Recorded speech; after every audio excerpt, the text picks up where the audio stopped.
If I talk to a football fan who has been following the sport since last 5 to 10 years and I ask them about the most entertaining and exciting leagues in football as of now, surely they will say it will be a La Liga or Premier League, because in the last few years or decades at least, football has been dominated by La Liga teams or EPL teams on a consistent basis. But to the same fan, if I had said that Serie A was dominating the world football in the 1990s and early 2000s, would they believe in me? I don't think so. Serie A clubs in the 1990s and 2000s won the Champions League 6 times. AC Milan won it in 1990, 1994, 2003 and 2007. Juventus won in 1996 and Inter with their historic treble in the season 2010. Serie A had legendary players like Roberto Baggio, Paolo Maldini, Alessandro Del Piero, Gabriel Batistuta, Ronaldo Nazario, Zinedine Zidane, Andrea Pirlo, Javier Zanetti, Fabio Cannavaro and many more. Serie A not just had players but also legendary managers like Arrigo Sacchi, Carlo Ancelotti, Marcelo Lippi and Fabio Capello and also many more. Arrigo Sacchi and his tactics were such a huge influence on modern football. His philosophy in some way have been adopted by top coaches like Xavi Alonso, Pep Guardiola and Jurgen Klopp. So a league which was so rich in football, tactics and had an elite players playing in it, what happened to it all of a sudden?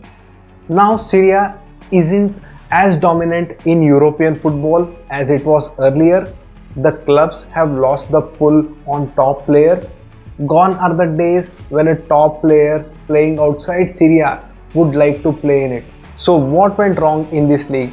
Why did it fall from the grace? Let's check it out in this video. Before going ahead with this video, I request you to please subscribe to my channel. It helps a lot. This is a new channel and I need all the love and support I can get from you fans.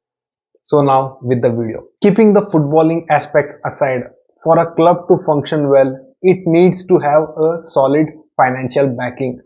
Many clubs in the Serie A are in huge debts. As of reports in 2023, Inter Milan has 390 million in debts. Roma has a debt of 271 million. Juventus has a debt of 223 million. AC Milan has a minimal debt of 70 million. Inter suffers the most because its owner Steven Zhang, his business was impacted by COVID and he took additional loans to run the club from Oaktree Sport, a US equity firm. Even though Inter had sales of Lukaku and Hakimi to back on, but it hasn't steadied their ship.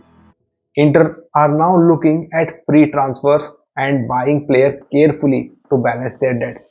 On the other hand, Juventus had done many high-profile signings like Cristiano Ronaldo, Dusan Vlahovic and many more.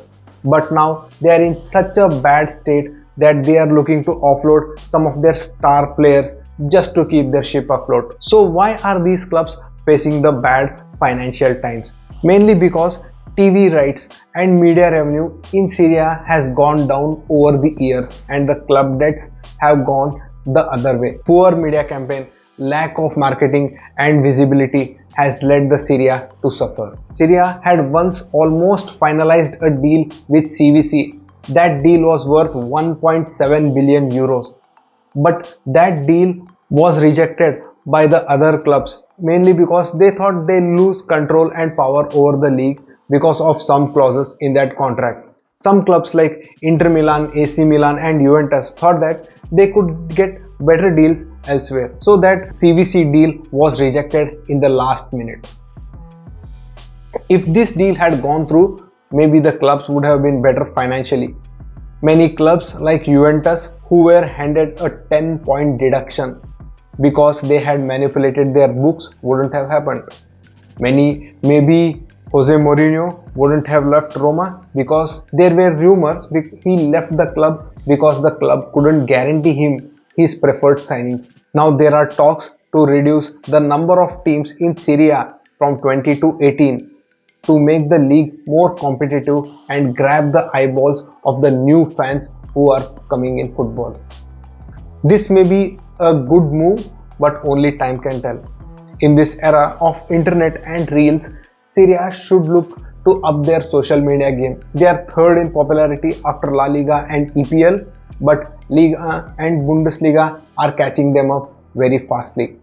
Maybe if Serie A brings a better set of rules which would help the club financially and also the league to build better. As a football fan, I'd like to see Serie A to get to the levels it once was, and only time can tell that. So this was my video. If you like this video, please like, share and subscribe to my channel. It helps a lot. I'll be coming with a new video every week. Please stay tuned to my channel and I'll see you in the next video. This is Subhash signing off.